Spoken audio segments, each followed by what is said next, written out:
What up, everybody? Welcome to Coffee Hour. It is the 1st of July, so you made it. Half the year's over. If you had any ambitions and plans that you wanted to get done by the end of the first half of the year, hopefully you achieve those. And now you're looking to enjoy the spoils of all that hard work for the second part of the year. Or maybe you're still hustling, trying to build that dream. Thanks for joining us here on Coffee Hour. We do this every morning, Monday through Friday at 8 a.m. Eastern Time on many platforms that you can watch on.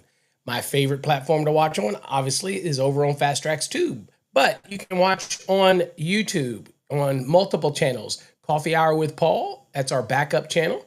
And of course, Master the NEC is our main channel over on YouTube. Over on LinkedIn, you can join up and hook up with me at Paul W. Abernathy, or you can follow us on Electrical Code Academy if you're choosing over on LinkedIn. And then you can watch us on our Facebook channels, Master the NEC. And of course, so we do stream on another Facebook channel, but that's a private channel that is only for people that are very close to me. So I'd stream there in case they want to keep up with things that we do. But our main Facebook page is Master the NEC. Now, Facebook does not allow us to stream to groups anymore. So if you're in the Coffee Hour group, you'll notice that you won't see any streams, because that's just a policy change by Facebook. They don't allow anybody to stream to an actual group anymore, that type of scenario. So anyway, thanks for joining. Glad to have you here. As always, I live vicariously through you and your success. Again, I love to see you be successful, whether you're in our programs or not, whether you just are watching us every morning, you're still part of the Fast Tracks family. So let me know who you are, where you're from in the comments, and any shout outs that you want to shout out, any successes, any plans you have for the future. If you have any questions, feel free to post them in there. I'll do my best to try to answer them. Today, we're going to look at a typical run to, let's say, a panel in the basement, a feeder that's going to like a workshop in the basement. Okay, so you've got your service load calculation, which should have already been done. That's going to cover your small appliances and laundry and all. Here, we're talking about what's going to be supplied by this panel specifically to being installed in the work area of a basement. So we're just gonna work on a feeder that's to a shop area, that type of thing. Okay. All right. So that's our mission today and how we would calculate that out. Let's see here. Let's do some shout outs real quickly to everybody so we can get those done and then get into today's kind of little feeder calculation lesson.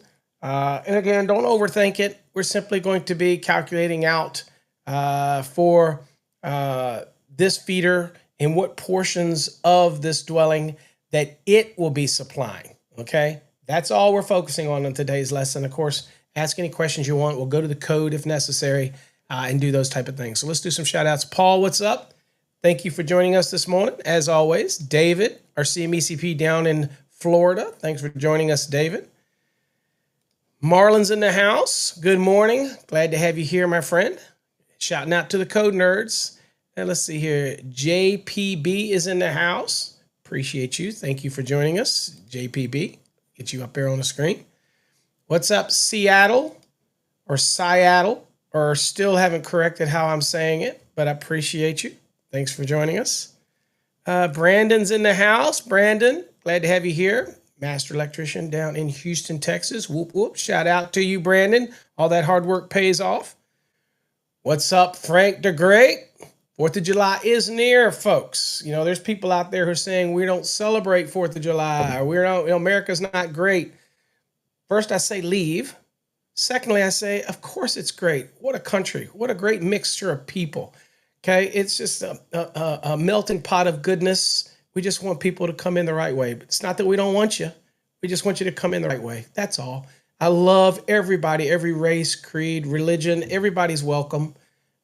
It's a beautiful thing, and we celebrate our independence on 4th of July. It's make it a great one, okay? And if you're in the Debbie Downs, turn that frown upside down and be thankful for everything we have. I'm thankful. Every time I see somebody that may have less than me or struggling, I really am really blessed again to think how blessed I am. I'm so blessed that I don't have to shave if I don't want to. How about that? There you go. Let's see what we got. Adam, what's up, Adam? All is well. welcome. Glad to have you here. Wife is doing okay. Everything looks good around the homestead. I was laying in bed last night and I felt something crawling. And I looked over and it was a damn spider. And my reflexes were like, bam. So I may have turned a year older yesterday, but I still got them cat-like reflexes. I was like, wham! Now, here's the problem. I couldn't find it. I thought I killed it. Anyway, paranoia. The spider was about that big. My wife was like, it could be in the bed. I'm like, but anyway, but that was cat-like reflexes, but maybe it wasn't as good as I thought because I couldn't find the sucker. I thought, man, thought I got him. Anyway, let's see. Good morning, Angel. Glad to have you here. I am doing good this morning. Cannot complain at all. We're going to do a little bit of talking feeders today. A little bit of 215, a little bit of calculation, a little bit of something today. So crypto, good morning. Glad to have you here. Let's see here. What else do we got? Erie, fast track students, working hard, I hope, in the program. Welcome. Oh, hopefully many of you took advantage of the discounts that we offered for the 2023 Fast Tracks Enhanced and the grounding and bonding one. That ended midnight last night. So hopefully you got into that. I don't run specials often, but I did run one. So kind of a birthday special. If you didn't get into it, sorry. If you're saying, Paul, I didn't see it, run it again, too late. You'll have to wait. Let's see here. Every now and then I run them. So it just when you see me run a special on something, if you want it, jump on it. All right. What's up, Red Dog? Woo, woo, woo, woo. Big dog. All right. Let's see who we got here. We got Edward Ellis is in the house. Chad, I see you, Chad, in the house for the hashtag win. Okay. All right. So we're starting the third quarter. Now, on the contest quiz, you'll still see it say June 30th. I forgot to change it. Okay. We can change it live, but I forgot to change it. So the actual, what is it? I think it's September 30th. I can't remember if that's let's see here. If that's the next date, let me go look and see here. Yes, September 30th is going to be when the deadline is going to be for the third quarter. So, well, these people that win today at the end of the show, you got to stay right to the end.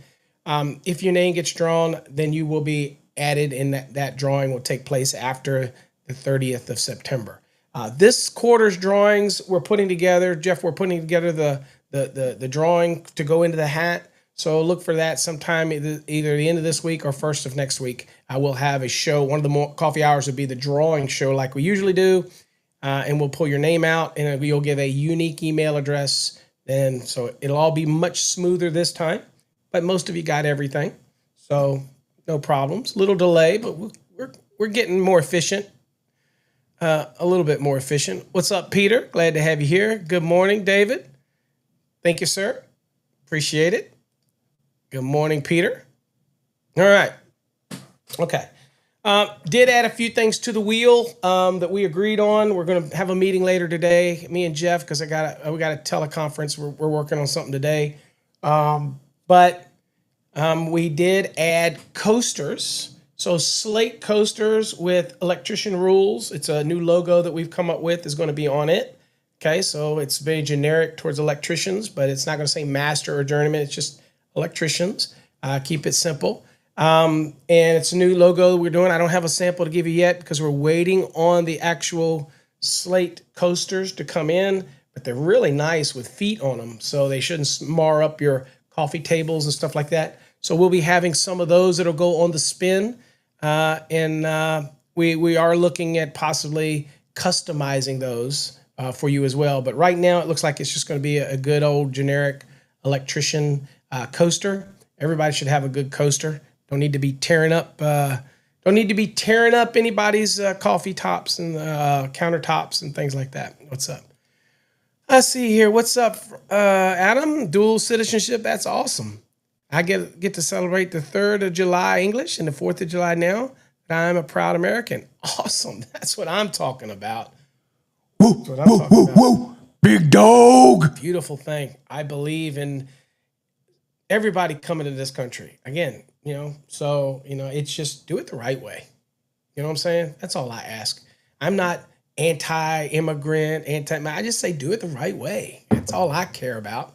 You say, well, what's the right way? The right way.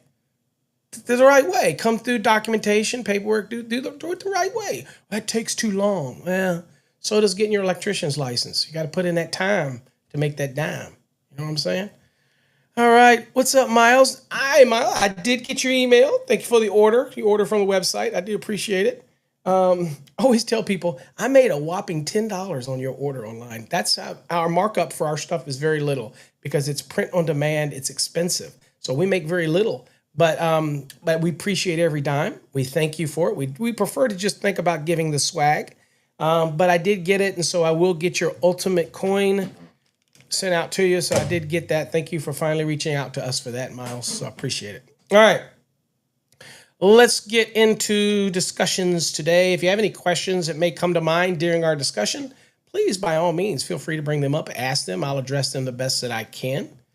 And your questions can be seen on the screen. Folks, I'm also shouting out to those over on TikTok who are watching behind the scenes. Yes, we are streaming back on TikTok again, thanks to my rational thinking board who said that I was a bit harsh on TikTok. And I don't think I was harsh. I just think that I get too involved in political posts. Everybody knows where I'm at. It doesn't mean I dislike the other party. I really don't. I have Democratic friends, Republican friends, independent friends. I get along generally with everybody, but I'm quick to ban people because I just have a low tolerance for BS. But they ruled that we unban, except for a couple people. I did not because I put my foot down. But generally everywhere else, unbanned. You can watch us over on TikTok if you want. But they don't control my ban finger. So again, I'm back to banning if I want to ban. So they'll just have to have another meeting and they didn't tell me I couldn't ban. They just said I had to unban. So anyway, now they see this, they'll probably think otherwise. But anyway, all right, let's kind of look at what we're talking about today. In today's lesson, we're going to be talking about load to a feeder panel. We'll just call this feeder panel panel A. This feeder panel, in this case right here, this panel is located in the shop area of a basement. Okay. It supplies a portion of the lighting load as well as receptacles and appliances and equipment in that area. So here's an interesting thing to think about. So if I had an electrical design, folks, and I was designing this out, and you're doing the 3 VA per square foot, then I might already account for this area, right? But it would be in the service panel, not the feeder panel. But if you knew this panel was going there and this was part of a feeder you're running down to a panel as a design, and maybe you're the electrician and you're doing this and you got the service, it has its load, and you have a specific area that is just for this feeder. Well, I don't want to take the 3 VA per square foot for this whole area and put this all in the service area, right? Or do I? Well, you have to think about it. The service is going to be seeing all of this load. Even though I'm running to a feeder, the service is going to see it all. But when I'm sizing for that feeder, I have to take into consideration what that feeder is seeing as well, right? So this doesn't take the place of what our service count is because that covers the overall load. Now, the reason we call it a feeder panel is because we're feeding from a service downstream or on the load side. We're feeding another panel. Or a load center, if you will, in residential application. But we have to size that feeder because now I always like to think about it's what the conductors see when I'm doing a load calculation. So if I'm going from the feeder, from the panel, on the load side of an overcurrent protected device, and I'm going to be supplying the line side of, let's say, a panel board downstream, right? Which doesn't necessarily need a main breaker, right? Because it's protected by the breaker that's up in the service panel. So I can have a main lug only, right? Down inside of the, let's say in this case, the shop area in the basement. And I want a panel down there. Now, I have specific loads that are going to be fed from that panel. So this is all about sizing that feeder to that. Now, some people call that panel a sub panel. And a lot of people cringe when they hear the word sub panel. Sometimes as electrical experts as we are, we like to think we're holier than thou, and we go, oh no, don't call it a sub panel. It's never a sub. I don't see a sub anywhere. I tell those guys, and I've learned and I've evolved through the years, I tell, shut the hell up. We are electricians. I'm an electrician. Okay, I've got the cuts to prove it. I've been in the field. I may not look like it now, but I did my share. I won the National VICA contest. Okay, I've been in the crawl spaces. Ask my brother. Okay, I've come face to face with a black snake who I didn't know black snakes could raise up. But I'm telling you, when I was in that crawl space, it was only about 18 inches and I was bellying it through there and I came face to face with it. I found out how quickly I could get my fat ass out of that crawl space. Okay. I'm just saying, I ain't messing with no snake. I don't care if it's a black snake. I don't care. All I know, I saw black color and all I saw was eyes. And shit, that could have been a water moccasin. I don't know.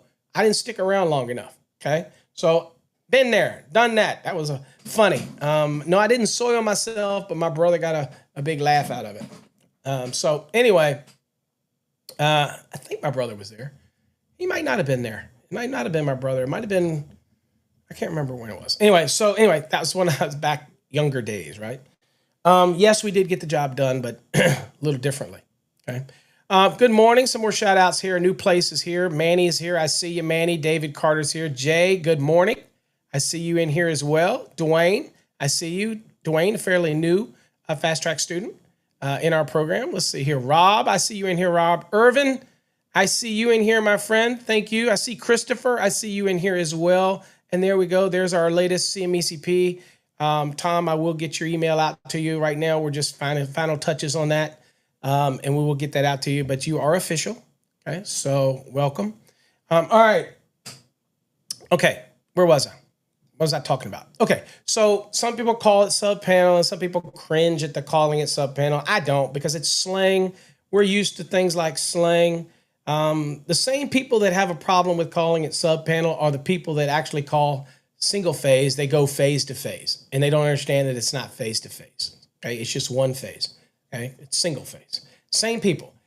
Or they call a light bulb when it's really a lamp. So, I mean, look, if you're not going to try to be 100% perfect on everything, then why even try? We all know what it is. It's a remote distribution panel. It's a remote load center. It's a sub panel. Why is it okay for me to call it a sub panel? Because it is a subdomain system. It goes from the service subdomain downstream to another panel. So, sub panel. It's okay. Relax.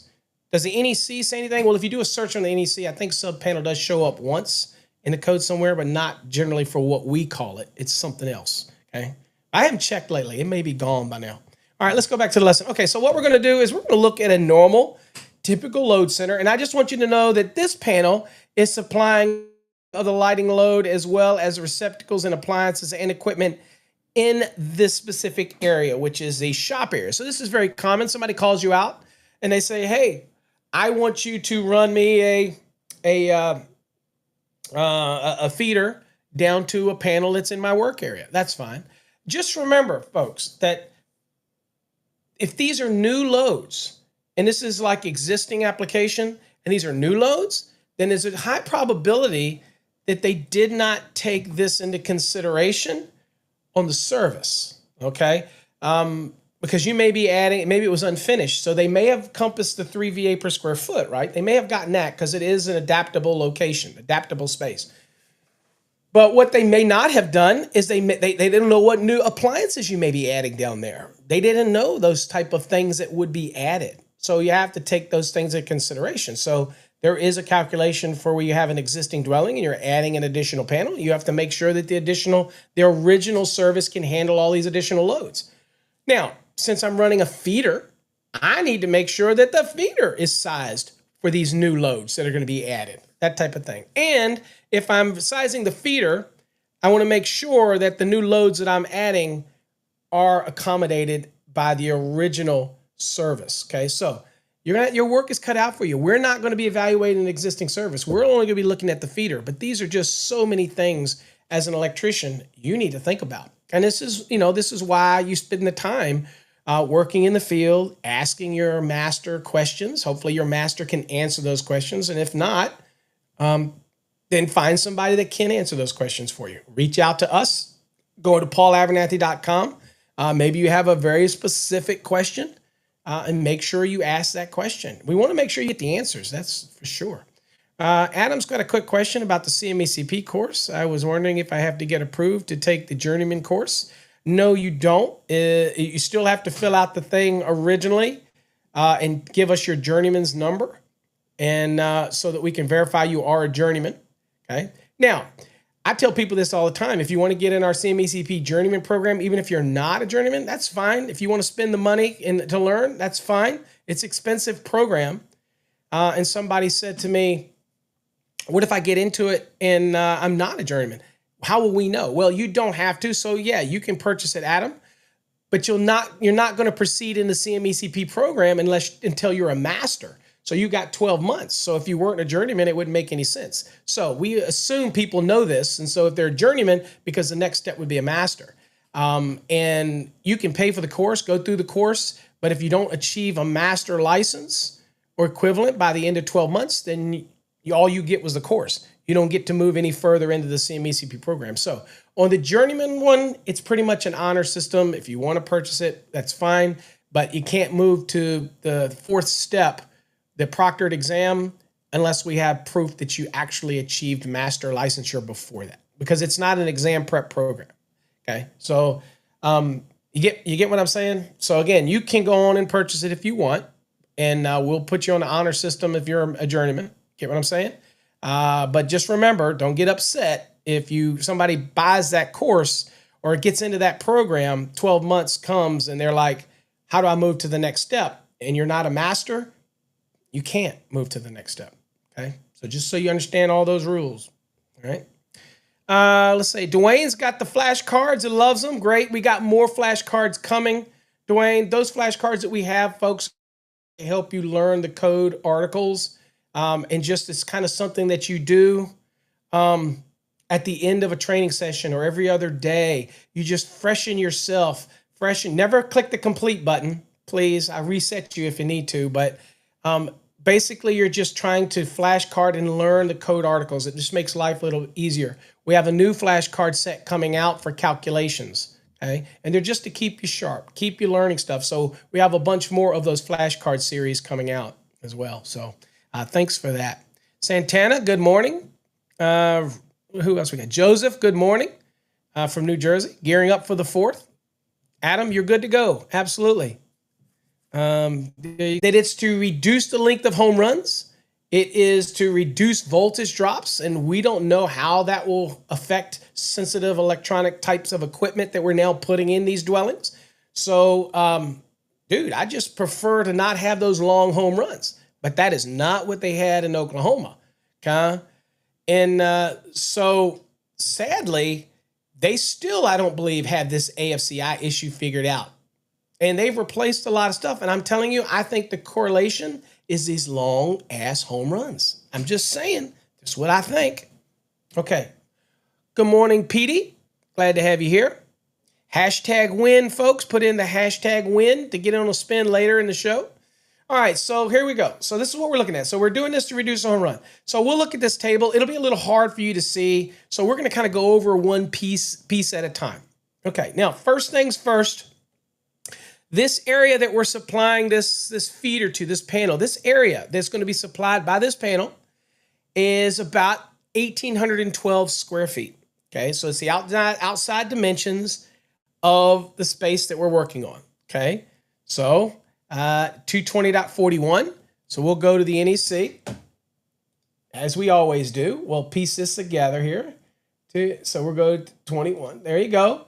So here you go. So we're doing it. So we're doing this specific area, right? So this is where we're going to get our 3 VA per square foot right there.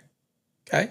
Now, by the way, I remind folks that in the 2026, it is going to reduce this down to 2 VA per square foot when it comes to the calculation part. But the way it stands now, they're looking at trying to increase it to 4 VA per square foot to determine the minimum number of branch circuits you need for this area. Okay. Here's my thoughts. I think that it's going to refer back to the code panel. The code panel originally wanted it to be 3 VA per square foot like it's always been, but the NITMAMs made it 4. I think the code panel is going to reject what they did at the CAM. So guess what that means? It's ultimately going to go back to the way it was in the 2023 NEC. And that means it's going to be back at 3 VA per square foot. I think that's where we're ultimately going to end up at. Okay. So, all right. So back to the lesson. So 1812 right there, 1812. And we're going to do that at 3 VA per square foot because we're doing the feeder location. We're doing this panel loads for just this location. So that's going to give us 5,436 VA. Now, of course, y'all know that covers typically the lighting in that area. And that's going to cover the general use receptacles in that area. Okay. Now, remember, we're doing different because we're not doing the service. The service is already accounted. If this was adaptable space, then that already was counted in the service. Okay.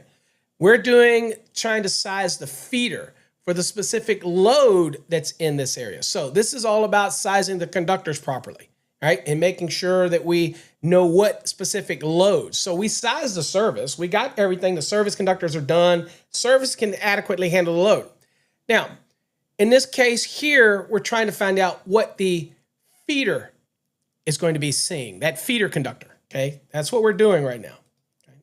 So that. Now, obviously, we know that this does not include any open porch areas, workshop, master bedroom. Okay, this one includes the entry porch, the workshop, the master bedrooms, the study bedroom, bathroom, hall, and front bedroom. Okay, so there we got, that includes all of that in it, okay, for this portion. So this panel is feeding all of those areas, okay? All right, it looks like this feeder panel here is located in the shop area of the basement. But these are the loads that this feeder panel is going to be experiencing. Okay. Now, I'll remind you again, don't get confused with this is the feeder's load experience. The overall service accounted for all of these loads. So they're just installing this feeder panel in the basement, and it's to reduce the home run links. And this is the loads that this panel will be seeing. Not the service panel, this panel will be seeing, okay? All right. So now, we have to determine, so we know what this is going to be supplying. Now, we have to determine, all right, so what are the minimum number of branch circuits that we need for this panel, this feeder panel? What's up, Beto? Glad to have you here. Make sure I'm caught up with everybody. A lot of names jumping in here. Make sure I'm caught up. Eddie Pace, I see you, Eddie. Let's see here. AJ, I see you in the house. Provident Power, I see you in the house. Thanks for joining. Okay, so minimum number. So now we have the VA per square foot. And again, we multiply that by 3 because it's 3 VA. What's up, Todd? Another CMECP in the house. Woo, woo, woo, woo. Big dog. All right, so we're going to take that 5436. We're going to divide that by 120 to find out how many minimum number of branch circuits do we need. Okay, general use branch circuits, okay? Am I using the NEC? Of course I'm using the NEC. This isn't the NEC. This is a lesson today. We will be using the NEC, and we're giving you code references right here. Remember, we're using the 2023 edition. We don't care what edition you're on. We're always using the latest edition that's published, okay? All right, so this, we're determining the minimum number of branch circuits. So 5,436 divided by 120 is 45 amps. Now, whether or not we're going to be running 15 amp branch circuits for these general use, or we're going to be running 20 amp. You have a choice here because we're not talking about small appliance. We're not talking about laundry. That's not going to be supplied out of this panel. That's out of the service panel, okay? So this is just out of this feeder panel. So we have to know how many is the minimum number of circuits that we need. Can we have more than the minimum? Absolutely we can. Absolutely. We can have as many as you want, as many as your panel can handle, as many as your load calculation can support. Okay, if you want to put 2 receptacles on a circuit, that's up to you. You want to put 10, 15 receptacles on a branch circuit for a dwelling, that is up to you. It's all covered in the 3 VA per square foot for the general use receptacles and general lighting. That is totally up to you. The code doesn't dictate that. Please don't confuse the 180 VA per strap with residential. That is not residential. That is commercial. Okay, I have a general rule. Well, you follow the general rule if you want. If you want to do 10, you want to do 12, you do you, boo. but the code doesn't dictate that when it comes to dwelling applications, okay? So any here, but you do have to have a minimum number of branch circuits. So here is our 45 amps. We divide it by 15 if, and I know this may be hard to see for some of you. I can't change that. It is what it is. So that means that 45 divided by 15, let's get our trusty calculator out. 45 divided by 15 is 3, so that one's easy. You have to have at least 3 15-amp branch circuits to cover the general lighting and general use receptacles, okay? Now, if you decide you're that person that says, no, sir, Paul, no, sir, I'm going to be doing these on 20-amp branch circuits because I can, all right? All right, well, again, you do you. 45 divided by 20, that will still be 3 20 amps. Now, you're saying, wait a minute, 45 divided by 20 is 2.25, right? Well, you can't have a 0.25 of a circuit, folks, right? Y'all see that? You can't have a 0.25 of a circuit, so you're going to round that up to 3. So you're going to be having 3 circuits regardless of whether or not you want to run 15-amp circuits or you want to run 20-amp circuits. Remember, we're talking about general use here. Now, in this panel that we'll be installing, there is no small appliance branch circuit by this panel. That's covered in another panel. All right, it's covered up in the another feeder panel, or it's covered up in a service or whatever. Okay, so it's not covering that. And it's same for the laundry. There's no laundry that's being covered from the load that's going to this panel or the load calculation for this feeder panel. Okay. Also, let me explain a couple other things to you.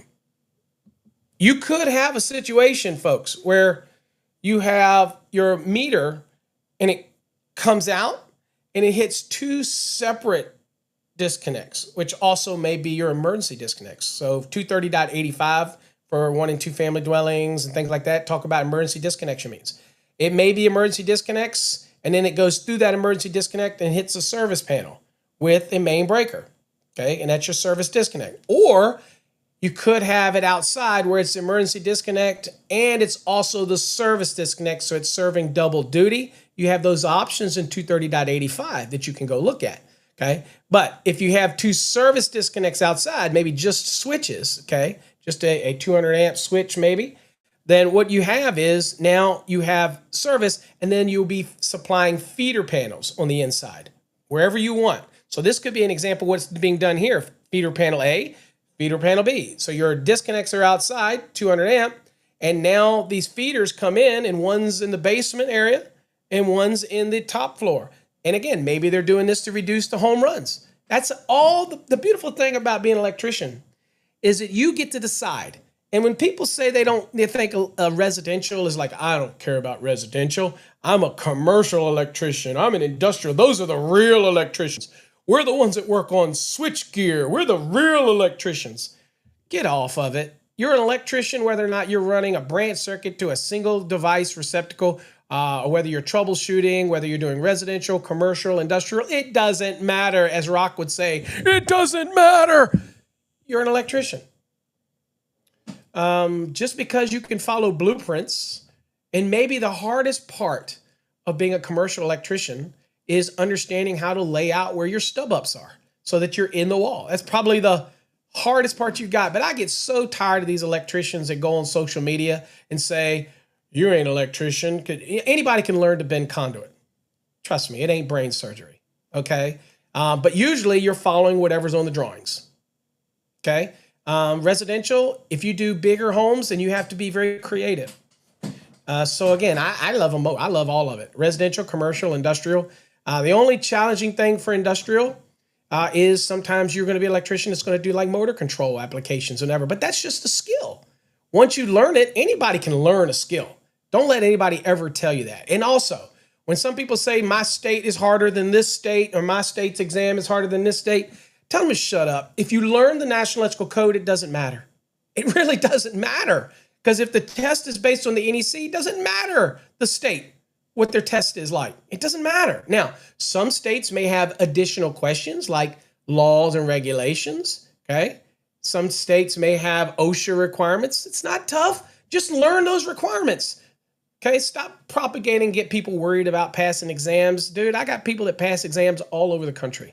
Okay, every exam I've ever taken or helped develop, it's all code.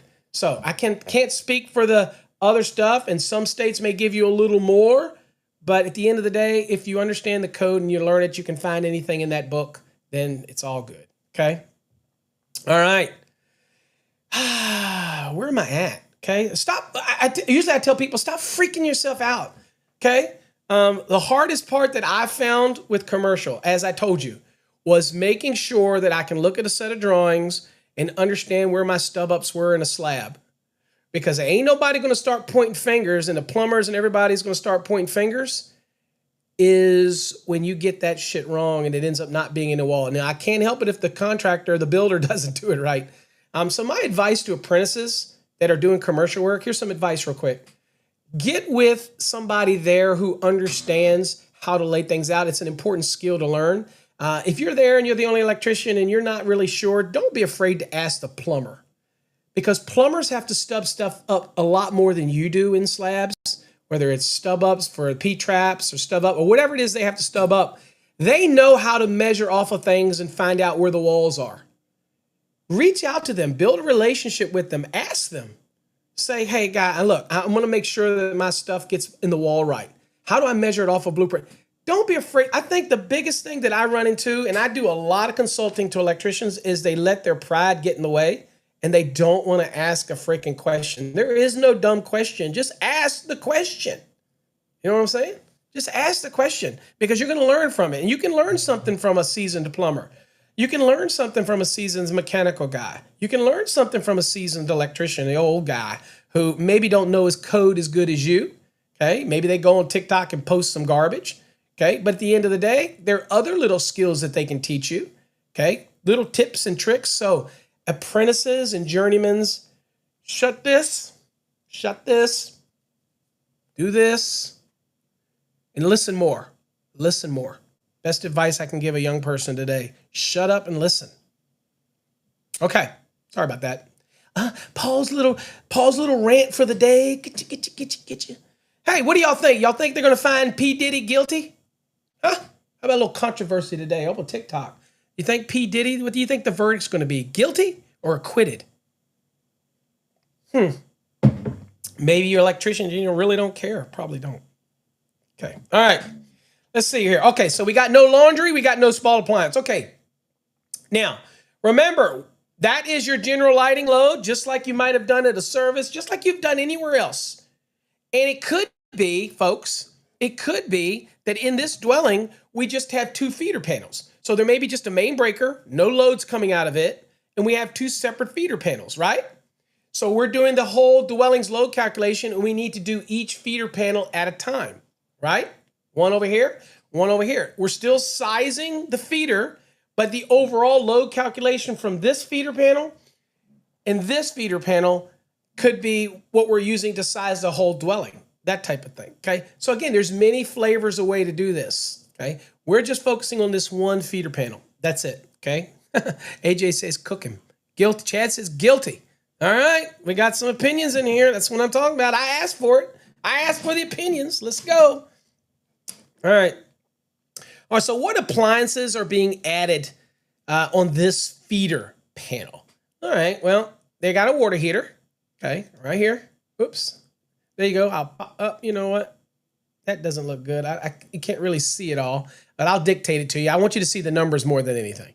So we've got a water heater. Well, you can see it. We'll do this. You got a water heater here. That's 4,500 VA. Now, remember, if it's watts, then it's synonymous with VA, especially for load calculation. So again, some people say, hey, my water heater is given to me in watts, Paul. Well, watts and VA is synonymous, okay? Let's see here. Water pump, it's 8 amps, 8 amp water pump at 240 volts. Okay, we're nice enough that they actually gave us the amps here. We didn't have to go, anything else. So there it is, 1920. Don't trust me. You can do the math here if you want. Y'all know how to convert this, right? 240 volts and 8 amps, okay? And it's 8 times 240. Y'all know how to do that, right? This ain't brain surgery, dude. This is coffee hour, bro. We already know that extensive electrical math knowledge, don't we? We all electric engineers here is what we call it. All right, so Next is hydro massage bathtub is being added. Okay, so we're assuming they're giving us a value of 1200 VA. I'm assuming that's what that pump is for that hydro massage bathtub. Y'all know the difference between a hot tub and a spa and a hydro massage bathtub, don't you? Hydro massage bathtub is typically designed to be drained after every use, whereas a spa or hot tub is not. And it's usually has other things involved with a hot tub or spa that you're not going to get with a hydro massage bathtub. It typically uses a hot water from the normal plumbing system. And then, of course, it has a blower motor on it that blows and moves the water. I should say blower. It moves the water around, and then you drain it after every use. So anyway, that's 1200 VA for that. And then we have attic exhaust fans. Okay, that is 695 VA.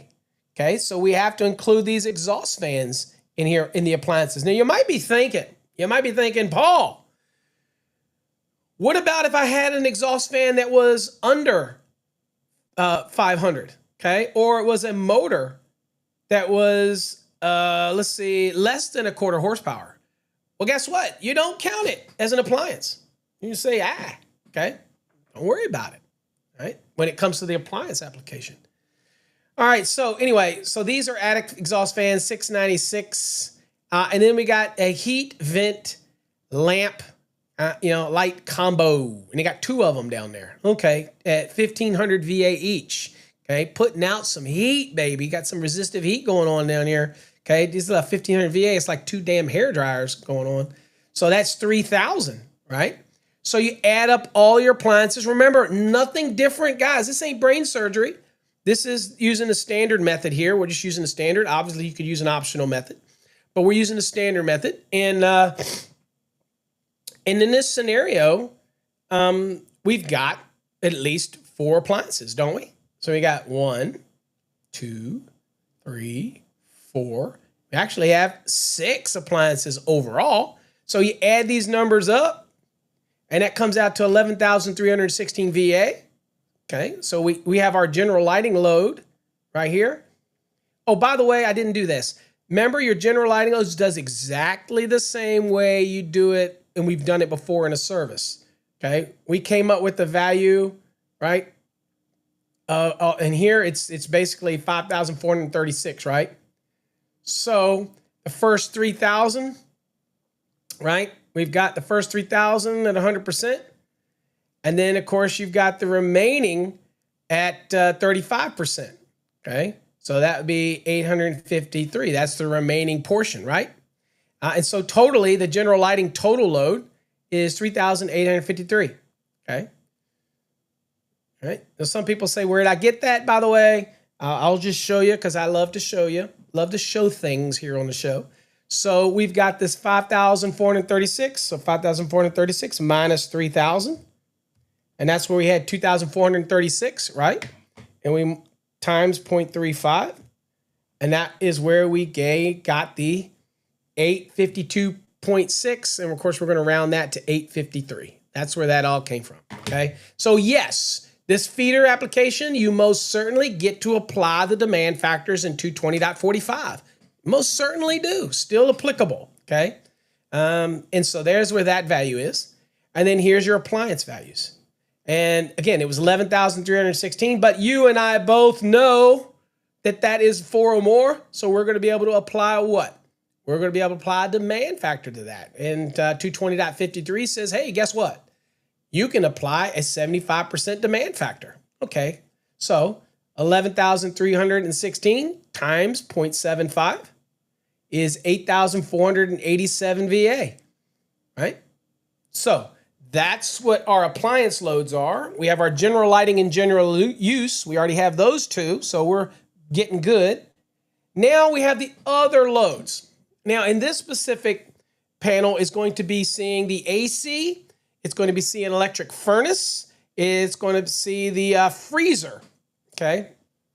Now, in this scenario is I want to show you really quickly, pop up this right here. Now, this is going to be hard to see, but don't worry, I'll show you around. Now, this is a form that is used. We don't really have this form. This is kind of a breakdown form. We do have forms in our program, by the way, but this is one that's just kind of part of the lesson. And what I wanted to show you here is when we did this calc, there is the 18, there is the circuits, so we can kind of see how many circuits are necessary, yada, yada, yada. There is our general lighting. There is the load calc that we calced out right there, okay, 3,853.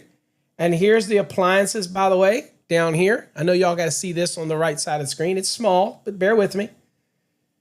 So this was the load calc right here. This is where the numbers we got. And then the 75%, that's where we got the 8,487. Now, when it comes down to the heat versus air conditioning and then the other loads, freezer and all that type of stuff, and of course that largest motor, we can't not think about the largest motor.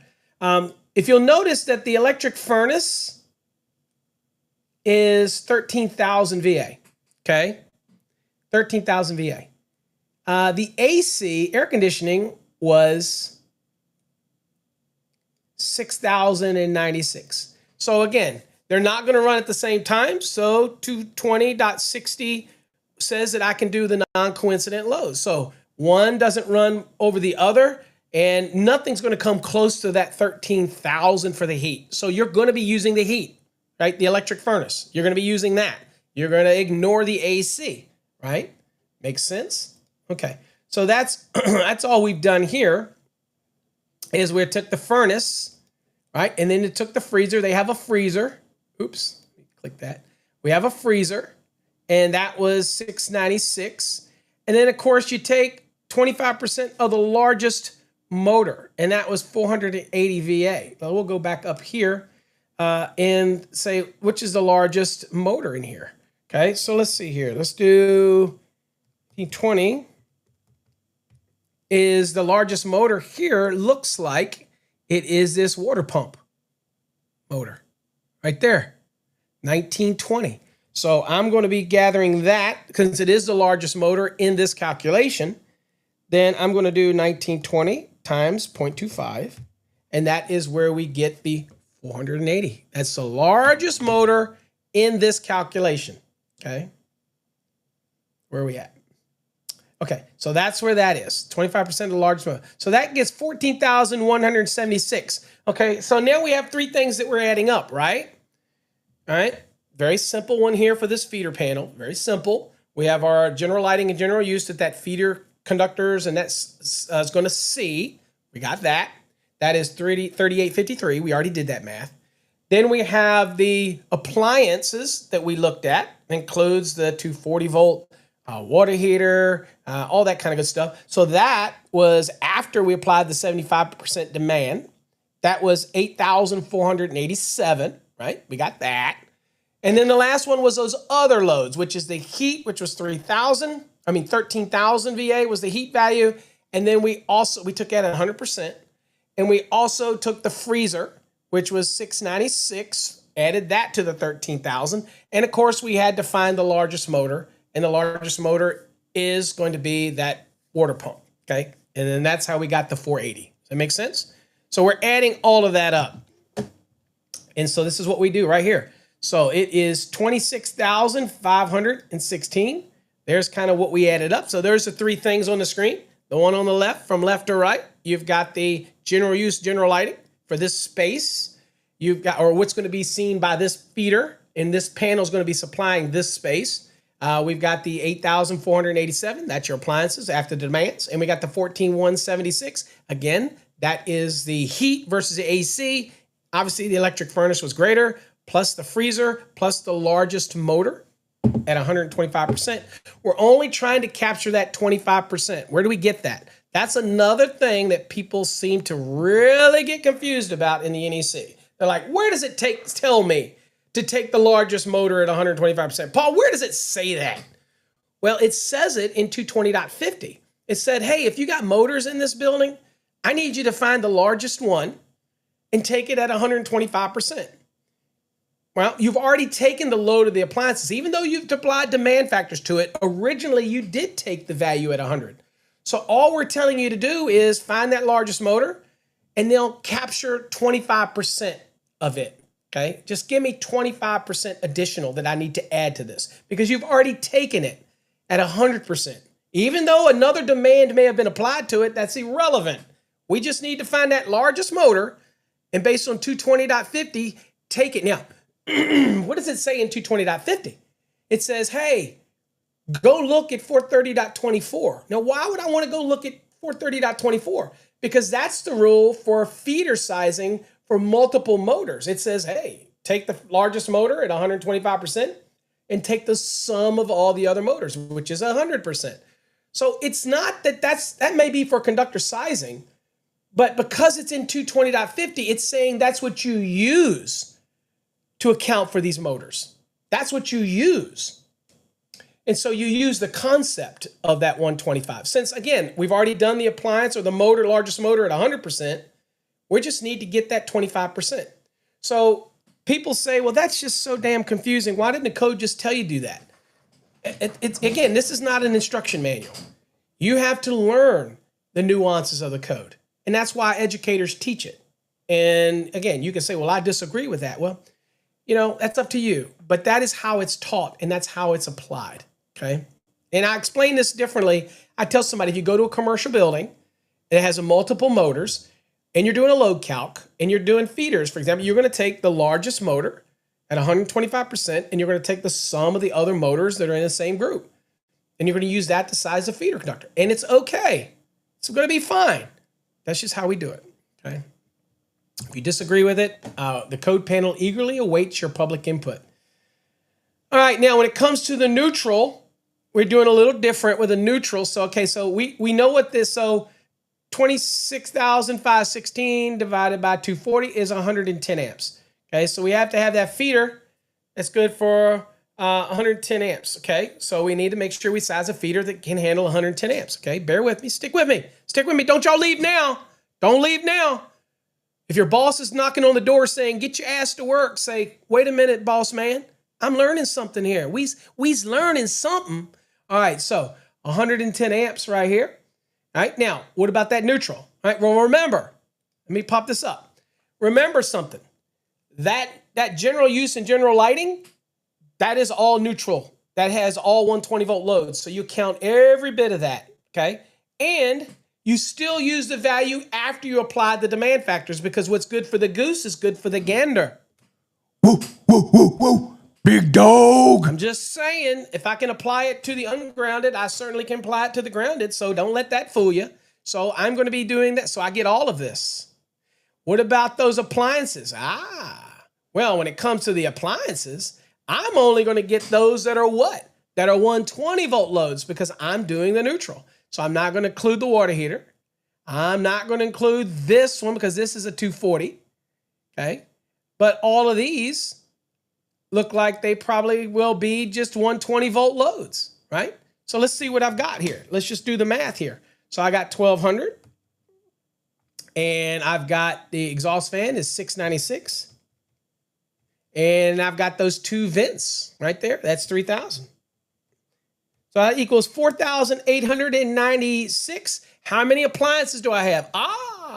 Here's where people still get this confused. Can I apply the 75% demand factor in the neutral as well? Abso-freaking-lutely you can. Why wouldn't you? Hell yeah. So in this case, I'm like, all right, well, that's 4,896 times 0.75. And that's 3,000. Let's get you down here. So that's 3,000. Pop this back up. That's 3,672 if you do the math. Okay. And you're thinking, all right, now I'm down to the last one. What loads here? Okay, well, this is your third one. And so this one would go up and look, okay, these are the other loads. So you're thinking this electric furnace, 13,000. Well, you're not using that. That's a 240 volt load. Hello. There's no way 13,000 VA is going to be a 120 volt load. Use common sense, folks. Okay. That's a common sense thing. Okay. Now, the freezer, absolutely. And then, of course, you still have to account for the largest motor, but that would be the largest motor that has a 120 volt contribution, right? Not the 240 volt contribution, the 120 volt contribution. Okay, so in that scenario, we'll say, okay, here's your loads again. So again, so let's see here if I do, let's see here, let's see if I do this. Plus, let me add these numbers here. 696 Yeah, it's probably, let's see what other ones we got here. Oh, we got a Hajj massage. Let's do this one here. 3 plus. What do we got here? 696. Okay. Oops, where we go here. All right, so we got our contribution here. So we've got here it says, okay, so where we at? All right, so 1196. Well, we still have to find the largest motor that's going to be of a neutral load. And it looks like of our appliances, let's see here. Which ones we got? We got this one, and these two here. All right, so let's see if we can do some math here. All right, so we know we're going to be adding the attic exhaust fan. Okay, so that's got a neutral load to it. Right, so let's see how many we got. So we got 1, and then we got 2, and we got 3, 4. Okay, so we have 4 items that have neutral contribution. So I'm going to add these up. 3,000, and I'm going to add up the 696. Work it with me, folks. Work it with me. And then I got the 1,200. These all have neutral loads. So add these up. And it's just good for you to be doing this on the side, okay? Doing it on the side for these. And let's see, what else do we got? And we've got this, let's add up this freezer. That is, did we already get the freezer? No, we didn't get the freezer here. So let's see here. What else do we got? Oh, we already got these. I'm sorry. We already got this. So all we're dealing with, my bad, all we're dealing with is these right here. We've already got that. We already did all those. Okay, that's what this number came from. Ooh, God, you got to pay attention. That's why the forms are so cool. And let me show you that real quick, just in case you didn't see it. This is the form, one of the forms. So I just want to show you. So where are we at here? Let me show you. It does it to the side over here. So here's your neutrals, right? So these are all your neutrals. So we already accounted for these, right? All we were looking for is the value that we got of neutral load down here, okay? All right. Oh, we already got those. Hold on. We want the neutral load down here, these 3. And here you see the only one we get is that 696, and that was for, let's see if I can get down here, right here. That 696 is right here. That's the freezer. Oops, right here. That's the freezer. Damn it. Here we go. All right, that's the freezer, right? And basically that. And of course, let's go back up to, we got that one. Bring this back up. Let's go down again. All right, there we got the freezer, which is right here. And then, of course, we got the largest motor that we need to account for, okay? And the largest motor for the neutral loads, okay? Account for. So once you account for those, let's get back down here and get right up. There we go. Count for the largest motor. Now, what I might disagree with in this calculation, if anybody's noticed it, has anybody noticed what I might disagree with in this calculation? I always like to leave one thing out that kind of we can discuss, is that since it's using this 480 for its neutral calculation, and let me show you that it is, if you add this and this up, what does this give you, folks? I want to show you something. Always happens, and you got to pay attention. See if anybody's caught this in this load calc. Not going to make a difference, though, by the way, in the neutral, because it got to be a minimum size anyway. But I just want to show you something. So what is this? So in this one, it would be 696 plus the 480, right? And that is where we get the 1170. And you would think that is where they get this. Oops. That 1,196 for the neutral, right? Right? Okay. Well, the problem is, if you go back up here and look at it, they're using the 1920. I don't know why it's doing that, folks. They're using the 1920 for the water pump. The problem is that water pump is a what? 240 volt. Okay, I'll screw it. There you go. You can't see it. Right there, 240 volt. So if you go look at their math and you scroll down for the neutral, right, you'll see that they're using right here, the neutral, that 480, right? And what is that coming from? That's coming from 25% of the largest motor. Okay. But that motor is a 240 volt motor. It's not adding to the contribution to the neutral. So I find that personally as an error. That's why you always want to keep looking. So when it comes to the neutral load, specifically this last piece down here, right here, then I would not consider that as the neutral load, the largest motor that has a 120. So if I'm looking through the list and find the largest motor, I'm looking for what in here would have the largest contribution. And for me, as far as the motors, it would probably be the Hydro Massage bathtub motor, right? So that to me is 1200.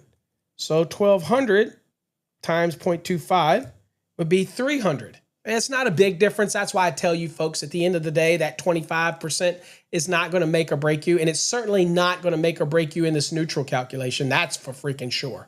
But any rate, so I would actually say the value is less. I would say that this isn't 1196 personally.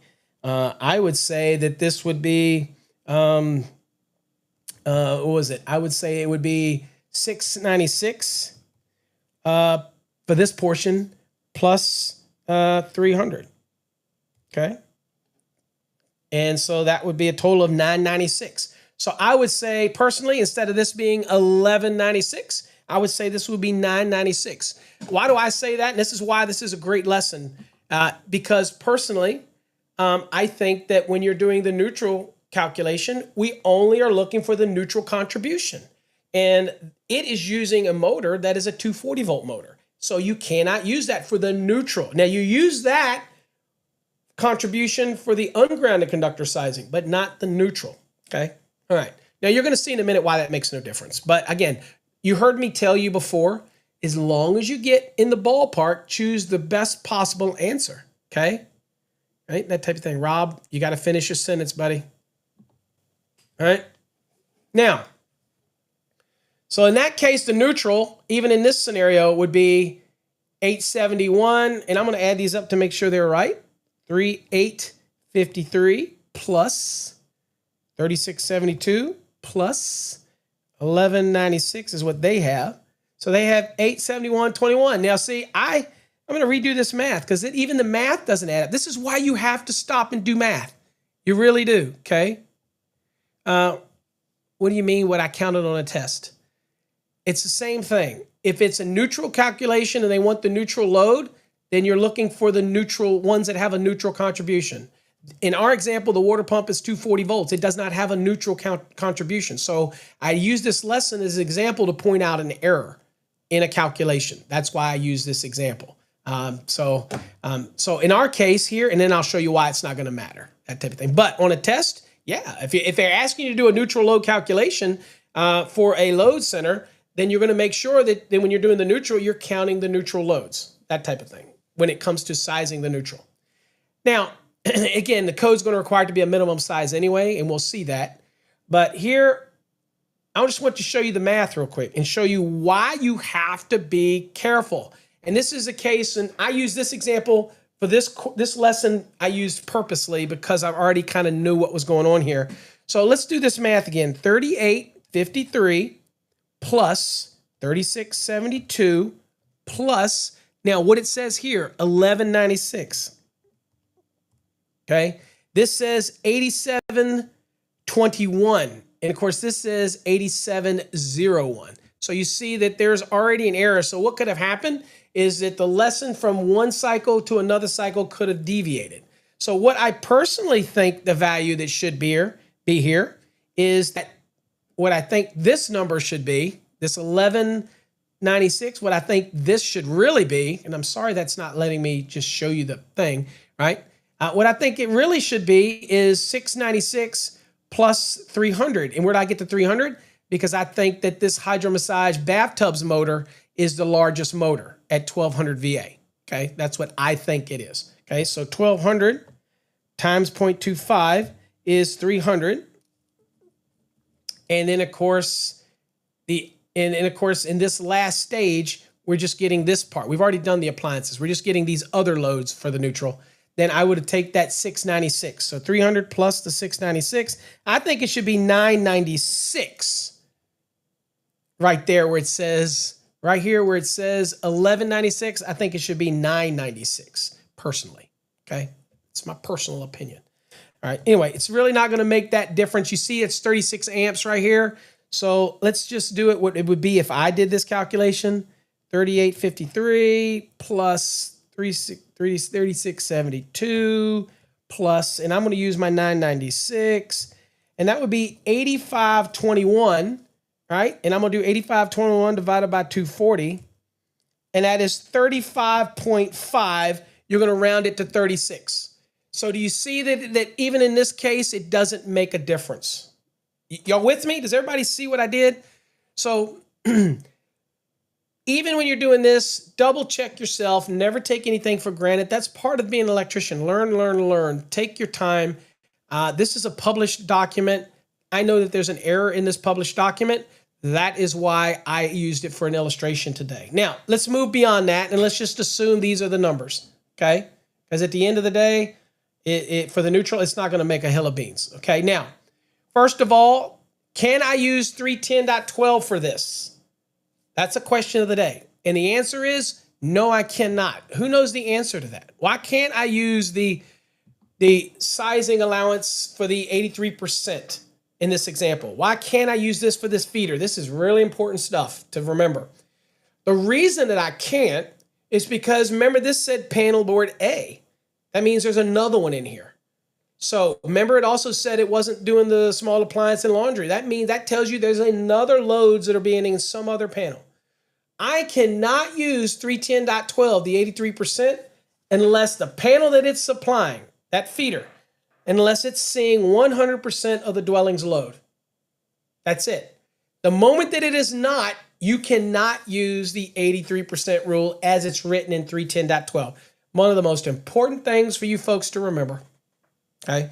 On normal services, normal application, okay, then you can apply 310.12. David, absolutely right. David says because it's not serving the whole load. Absolutely. Now, some people say to me, well, Paul, that makes no damn sense because if it's serving less loads, it should be okay. Well, it has to do with diversity. So when you have a set of conductors that are actually experiencing all of the loads, then there's enough cancellation effect, there's enough diversity that the conductors are actually going to see less current. So again, it's just one of those things that you have to just understand diversity in the load calculation, okay? So less calculation effect. So in this case, we're going to be sizing conductors and sizing all this stuff based on 310.16. We're going to be ignoring the 83% rule in 310.12, okay? Important thing to remember, and don't get thrown on an exam where they may ask you a question and they may give you a question and it's to a feeder and it may say feeder A to panel A. That's a dead giveaway that there's other loads in this building, okay? So again, think about it, okay? Just read the question, be patient, you'll get it, but don't be so quick to think, oh, I can use the 83%. Just don't be that quick to judge, okay? Now, so in this case, it's a 110 amp panel. So it says the feeder does not supply the entire load of the dwelling, so we're not permitted to use 310.12. Absolutely not. To determine the size of the feeder conductors, we will select the size of the conductors from table 310.16. Abso-freaking-lutely we will. Now, based on the overcurrent devices for this feeder is expected to be rated 125 amperes, we can use 2 copper conductors with 75 degrees C insulation for the ungrounded conductors. Okay, then we'll go look at the code. Let's pop over to the NEC real quick. And let's go down to 310.16 just to verify, trust but verify. You know that old saying? I tell people all the time, don't believe what I say. Validate what I say. Okay? I would like to think I'm a trusted resource, but do your own work. Be your own man. Be your own woman. You know what I'm saying? All right, so we're going to be under the 75 because it is over 100 amps. Okay, so we're going to be under the 75. And if you don't understand what I meant by when I said that, then you need to go look at 110.14C1. You'll understand what I'm talking about. All right.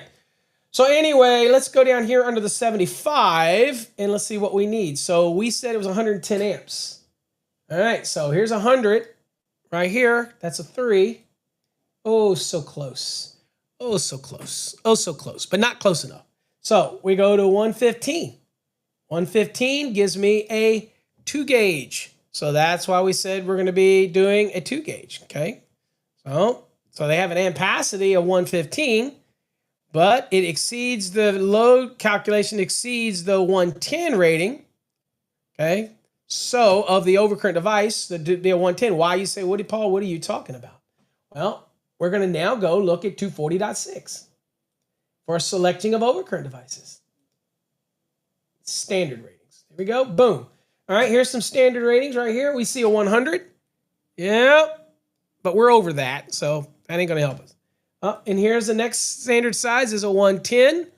Yeah, but we have the conductor, and so our conductor is, in this case, it's a feeder application, right? So we need to, well, what did our load calc come to? Our load calc is 110, right? Oh, exceeds the calculated load of 110, all right? So there we're good. So protecting conductors have an ampacity of 115. We're going to be protecting them at 125 amperes, okay? We're going to be using the round up rule, okay? This conductor has an ampacity, okay, of the 110.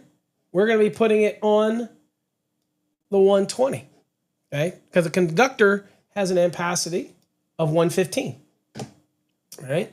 So protecting those conductors. We're not using the 83%, that type of thing, okay?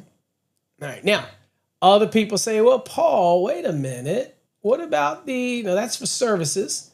Let's see here. Let's go into feeders because we're doing a feeder. I love doing these little things. So let's go into feeders real quick. Boom. Okay. All right. Overcurrent protection. Boom. Let's go down here. Okay. So here's overcurrent protection. It says a feeder shall be protected against overcurrent in accordance with part 1 of 240. Okay. Let's see. And again, where it supplies continuous loads and a combination of continuous and non-continuous. We didn't have any of that brought into our equation, so we're not worrying about that. So we're following in accordance with part 1 of 240. And if I click that, here's part 1 of 240. These are your general requirements. And we're going to be protecting these conductors at its ampacity. This ampacity, these conductors are protection of conductors, okay? Okay, there you go. And this is why we're using the next size up, because it's not over 800 amps, okay? So let's kind of go back to the lesson real quick. Another person asked me one time, they said, okay, Paul, I'm using a 115 amp rated conductor. I'm like, okay. The load was calculated at 110. Okay. That's what my load calc was. Can I put it on a 110 amp overcurrent protected device? Well, sure. As long as the lugs will fit it, that's perfectly fine. That's up to you. But you are permitted, based on the way the code is written, to go to the next standard size and create you a little bit of a headroom there. Okay, perfectly okay if you want. Okay. All right, now we have a second panel, feeder panel 2. We're going to be doing that one tomorrow, by the way. So that's a second panel. But to this first panel, that's what we're going to be running. We're going to be running to this panel. And let's see if this pop-up does us any good. Let's pop this up again. Y'all can see it, very little of it. But we'll go down and see what it is at the very bottom. And there you go. There's all the totals that we got for everything. Right. You have some options. If you want to put it on a 115, put it on a 110, you do you, boo. It's perfectly fine. Your conductor's rated for 125 amps. The load calculation set is at 110. Okay, so your conductor's sized all right, that type of thing. But the code rules allow you to go to the next standard size, and that would be a 125, and it's still considered protected, and that's probably what you and I would do in the real world versus putting it on a 110, because obviously that 2 gauge copper can easily handle the 110 amps, so you're good to go. Okay, anybody got any questions about feeder? This is basic feeders, simple. Showed you the next size up rules, showed you how to size it, showed you can't use the 83% allowance and 310.12. You can't do that. Showed you how to treat the loads for this feeder panel. Okay, and that is exactly how you're going to size the feeder to this panel. A panel could be a main lug only, right? That type of thing. Now you're going to make sure that the bus and the panel is rated at least 125 amps. Okay, so again, you're probably not going to find one rated 115, right? And 100 rated panel would be too low, too small. So we're probably going to choose a 125 amp main lug only remote distribution panel. Separate the grounds and neutrals. Okay, we don't want to violate 250-24B. I see this all the time on the internet. Violations. Even those pictures that people leave the green screw in there, but it's not screwed all the way in. I think they're wanting us to actually use that picture to start a debate. And the moment you say something, remove that green screw, somebody jumps in and goes, well, it's not screwed in, Paul. Here's the deal. Take the damn thing out. What we don't want is a happy-go-lucky home inspector to come walking along and say, oh, that's a violation. You should need to screw that green screw in. Here, I'll take care of that for you. We don't want that to happen. And I'm not being mean to the home inspectors, but sometimes people, a little bit of knowledge can be really, really dangerous, okay? And so they get in there and they say, well, the screw's there for a reason. I should use it. And then you create a bigger hazard. Makes sense? We don't want to do that. Okay, so if it's a remote distribution panel, take the damn screw out. Only exception to that is if you're aptly using that bus for the equipment grounds and then you're isolating your neutral, then you can use a screw if you want. Doesn't matter. You just make sure that your neutrals and your grounds are not intimate downstream to a remote distribution panel. Make sense? Okay. It hasn't been allowed for decades now, so don't start screwing up today. All right, so let's go to some giveaways. Y'all did great. Great show. Great stuff on today's episode. So let's go on and spin the wheel. Thomas, what does Thomas say? Is provide the intent is more detrimental than debating over semantics. Absolutely. All right, let's go. Let's spin the wheel.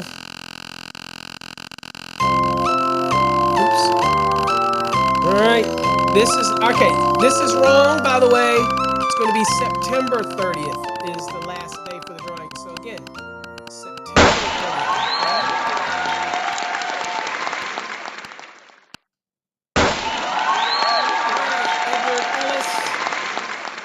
Now, Edward, if you're already in the drawing for one of these, you'll just be added to the drawing. But this is the NFC cards. We sent out quite a few of those. Those are pretty neat cards. You can reprogram these. At one point, these were over $100 and some that we were selling these NFC. They were called the Smart Card. You can reprogram the card if you want, or you can leave it with our coffee hour stuff and all of our good stuff and share the love with the electricians. That's up to you. But you're in the drawing for one of those. Let's go. For those on TikTok, if you want to win some goodies, you got to go over to the live stream and hit hashtag win to get in on the spin.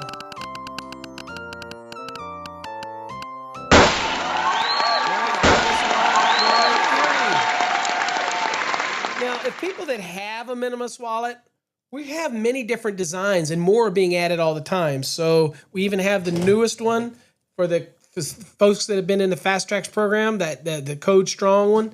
We even have that. So we have a bunch of different designs. You don't have to get the one with the Master or Journeyman on it. We got another one that says you can't fix stupid. That's a neat one, that type of thing. So again, so if you win that, you get to pick whatever you want when it comes to the Minimalist wallet. Okay, so again, all right, so congratulations to you on that drawing. And remember, folks, it's September 30th, not June. This is for the last quarter. I just was too lazy to change it because I'm a lazy man.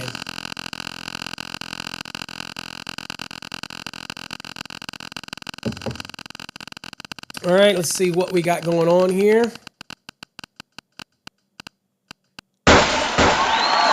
All right, Seattle. Oh, an NFC promotion card. All right. And again, you can program it whatever you want once you get it. And if you want to know how to do that, I will be more than happy to help you program it. All right, let's do this again. Not difficult at all. Just a couple seconds to program. From any phone, any cell phone you have. I'll show you how to do it.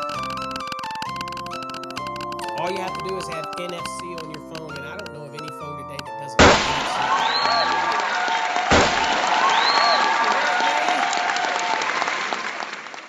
NFC. Manny Sanchez. Manny has bought quite a few things over on our shop. We appreciate you, Manny. You are in the drawing for the ultimate coin. Congratulations. All right, let's do another drawing.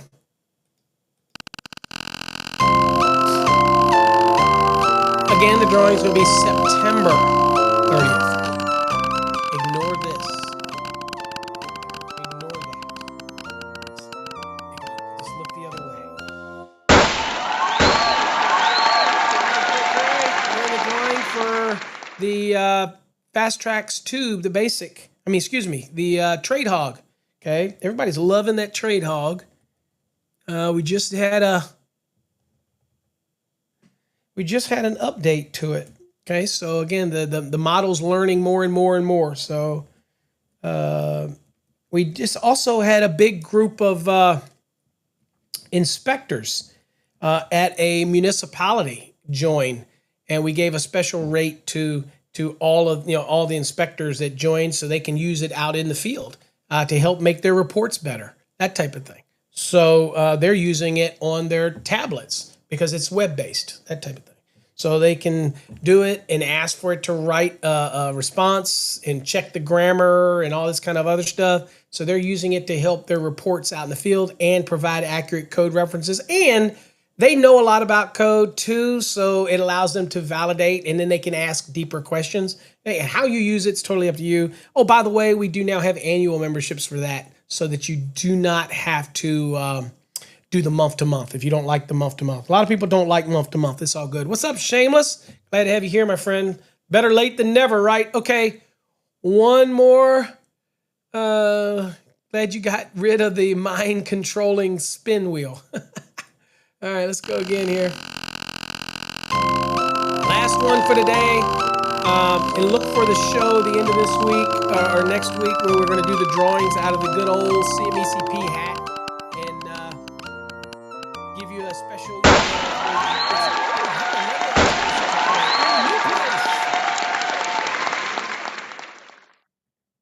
Y'all all know that the ultimate coin is my favorite coin. I carry it with me when we go out and all. It settles all the debates. Okay, when we're arguing, I just let the coin decide. You know what I'm saying?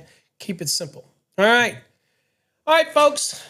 We made it through another quarter. We started another one. I'm just blessed to be able to be here with you every morning. And I know there's other things you can do.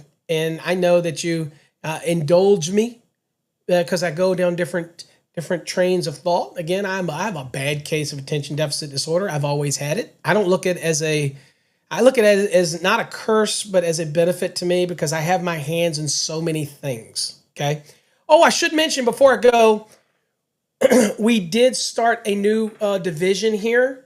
2 new divisions, actually, or well, not 2 divisions. 1 new service and 1 new division.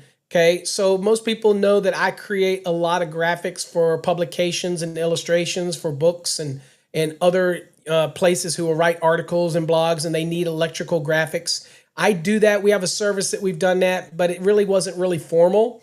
Now we do. It's called 4-Aught Productions. So again, like 4-Aught, like in The Wire, 4-Aught. So it's 4-Aught Productions. We will create courses, specialized graphics. It's just a different division so that we can kind of keep that out. And I have folks that work on that usually contract work, but I also create a lot of those graphics too. So we had to get that out of the company, ECA, as a division. Don't ask me why. That's what our attorneys said. And then also, y'all know that I added PullSpec, which is a service. PullSpec allows us to do pull calculations for more complex installations where they need a certificate of accuracy.